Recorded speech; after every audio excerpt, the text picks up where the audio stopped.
Ladies and gentlemen, I imagine people reading the title of this video and thinking to themselves, particularly if you haven't been a subscriber for a long time or don't know anything about me, that this is going to be some horrible rant by a white dude. But I want to really promise and preface to all of you who are watching this who don't know who I am, or perhaps have a different idea about the world than I do, or different political alliance, or whatever you fucking have.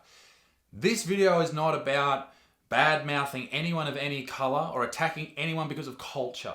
This video is about looking at the pure numbers of the situation that we are speaking about, and perhaps even trying to find an answer to why this exists in the first place. This is an important video, and a video that I was told not to make by the people who manage all my shit, but I feel it is an important thing, particularly for someone like myself, who I have these thoughts, these ideas in my mind, and I know I have the platform to put them forward.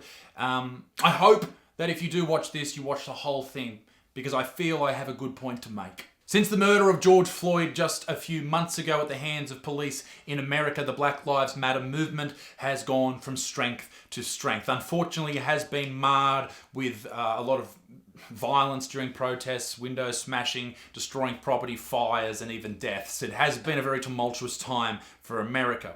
And since the George Floyd murder, the Black Lives Matter movement has spread across the globe. Millions of people took part in it, including in Australia. The Black Lives Matter movement here went from strength to strength and was almost renamed the Aboriginal Lives Matter protest because of a number. Now, this number that I'm referring to was put forward by every single major media outlet in the country and overseas as well. 432. That was the number of Aboriginal people who were murdered in custody, killed in custody, died in custody since 1991 to 2016. Now, even though that number is drastically smaller than non-Indigenous deaths in custody, it was an important number, and people of every single ethnicity came together, black, white, and indifferent, came together and decided to protest on the streets of everywhere, including my hometown. And perhaps rightfully so. That is a confronting number to hear. But the fact remains, and I know people are going to hate me for this, and I understand why, because it goes against your narrative and everything you believe, but 432, that number is incorrect. That is the number of Aboriginal people who have died in custody, but it doesn't take into account how they died. It is...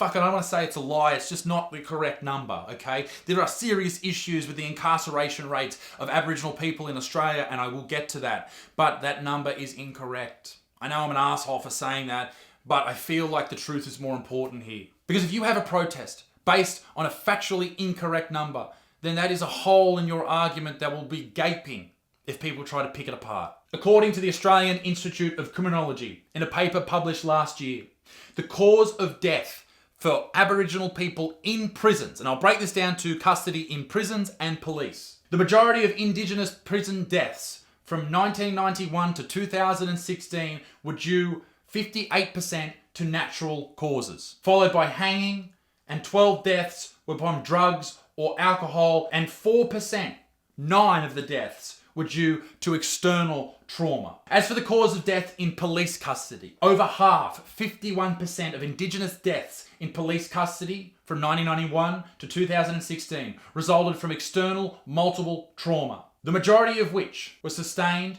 during motor vehicle pursuits, MVPs, 62% of them. The deaths resulting from these motor vehicle pursuits accounted for 1/3 of the deaths in police custody. This proportion was similar for non-Indigenous deaths in police custody as well. This is the thing with this number about the 432 deaths. The way the media reports on it and the way that people are protesting is like those 432 people who it is a shame, regardless of what they did, that they died, but they weren't murdered at the hands of police. Not all of them anyway. I'm sure some of them, and perhaps race was the number one reason that happened. But that's not what this number is suggesting. The next most common cause of Indigenous death in police custody over the period was natural deaths. Most of these were due to heart disease or cardiac related ailments. And ischemic heart disease is the leading cause of death in Aboriginal and Torres Strait Islander people. Now, is the reason they had those heart attacks or heart conditions leading to the death because of the arrest? Maybe they were. In George Floyd's case, that certainly seems like one of the reasons that he passed away was the reaction his body had to being choked. Less than 10%. were due to justifiable homicide, and the real number of unlawful homicide in police custody was 5%. Now, if I'm wrong on these numbers, please let me know in the comment section, but this is what I'm reading from the Australian crime statistics. There should be no unlawful homicides that ever take place. And this was the argument that was brought to the Supreme Court just a few weeks ago when a Black Lives Matter movement protest was scheduled to happen in Sydney, and the Supreme Court basically said, listen, it's too risky during a pandemic. You can't do that, and I tend to agree with that. You shouldn't be doing that, but also there's a lot of fucking other things going on, like football games and shopping centres, and what happens if they get too strict in the pandemic and then people want to protest about it, I don't know, something else, and not allowed to leave your house. It's a fucking whole rabbit hole, let me tell you that. The protest was surrounding the untimely death of David Dungay Jr., who was sentenced to prison time. Dungay's crimes were serious by any measure. 3 weeks after his 18th birthday, he was involved in a violent robbery in which the homeowner was bashed. 2 months later, he was arrested by police for attempting to rape and assault his girlfriend. He was jailed for 9.5 years after his sentence was increased on appeal. Now, David unfortunately died in jail after he was basically, and I've watched the video and I'll play just a couple of seconds. I don't want to play it for you. It's quite full on by any measure.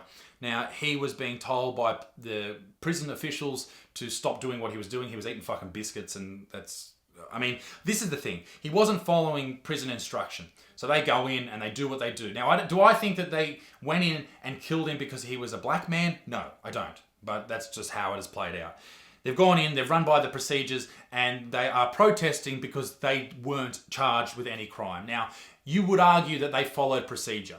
And it did look like that. He was saying I couldn't breathe, and then I know from working in security, you're taught if they can talk, they can breathe, and it's just a whole fucking horrible situation. And I feel sorry for David's parents and his family, like they've lost a brother, like that's fucked up. I know if that was my little brother and I saw that tape, I would want these people fucking charged as well. But do I think they broke the law? I mean, I don't fucking know, but maybe not. I don't know. But it was a fucked up situation, and David also had schizophrenia, so he's a known violent offender and all this shit. It's just, there's so much involved in that the news never reported on, and I think they are at fault for that. But the real reason I made this video wasn't to shit on the protesters, because I genuinely think that Aboriginal people are hard done by when it comes to incarceration rates. They are the most incarcerated people on the planet, and I think the reason I made this video was to try and work out why. We have so many people protesting in the streets. We've got to stop prison killings. But if they're not happening, then what the fuck are we talking about? We need to stop Aboriginal people being locked up at the rate they are. That is what this video is about in its entirety. So, here are some possible reasons. Now, if I am wrong, let me know in the comment section below. And if you're an Aboriginal elder or someone involved in the Aboriginal movement, whether it's Black Lives Matter or whether it's something else to do with incarceration, please let me know. Come on the podcast, let's talk about it. Is it because of racism? Is this why all these Aboriginal people are getting locked up? Because they're black fellas? Like, is that why? Maybe. Is it the after effects from a genuinely racist system? Possibly. Is it the lack of father figures in some of these Aboriginal communities or role models in general? I think that definitely plays a big role. Is it because they're so remote in a lot of situations and it's copy and paste what they see the older people in that community doing, then that's what they will do. If they're out drinking every day or not working or there's no jobs to start with, then that's what they will do. Turn into a life of crime because they're bored or they have nothing else to live for. I think that's a big part with a lot of people who turn to crime, whether it is white or black or brown or whatever. If you don't have a real reason to live every single day, something you're working towards, whether it's a family, whether it's a dog, whether it's some type of charity or career, then you're bored. You start doing things that are illegal. And if you saw your dad doing that or your mum doing that or your cousin or your uncle doing that, then you may be more at risk for doing it yourself. And some Aboriginal people live so remotely, there's just no resources at all. And that's fucking bullshit. I genuinely hope, and I know people have labelled me as racist and all this shit for the longest time now, but I genuinely hope we can get to a period in Australian history where we recognise Aboriginal people for the people that they are, people, and their history that is now a part of all our histories, regardless of where your great-great-great-grandfather came from. I think we should acknowledge that, and I think we definitely need to, and I think that Aboriginal people and Aboriginal activists need to look at that number and go, okay, is that doing anything? I just don't know if it is. I might be wrong. If I'm wrong, I'm sorry, but I just think that something needs to happen, and I don't think going off a number that is incorrect is that something. And that's a shame. Let me know in the comment section below what you think, ladies and gentlemen. Be a good motherfucker. Peace in the Middle East. Me dick stinks. Keep it moist, and I'll see you very soon. Toodaloo. Bye.